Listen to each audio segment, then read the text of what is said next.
এই দৃশ্য কিনা শেষে আমাকে দেখতে হলো, কিন্তু তবু আমার খুব জানতে ইচ্ছে করছে বাচ্চারা থলি ভর্তি মোহর অলংকার সব ছড়াতে ছড়াতে যাচ্ছে কেন, আর গোপালের হাত দুটোই বা ঘাট থেকে বেরিয়ে দুদিকে ঝুলছে কেন?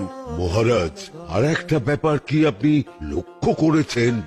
কি বলতো? গোপালের দেহ কারা কাঁধে করে নিয়ে যাচ্ছে? হ্যাঁ হ্যাঁ, ওই তো মন্ত্রী, সেনাপতি, জ্যোতিষী আর পণ্ডিত। আসলে গোপালের এই শেষ যাত্রা আমাদের কিছু শিক্ষা দিয়ে যাচ্ছে মহারাজ।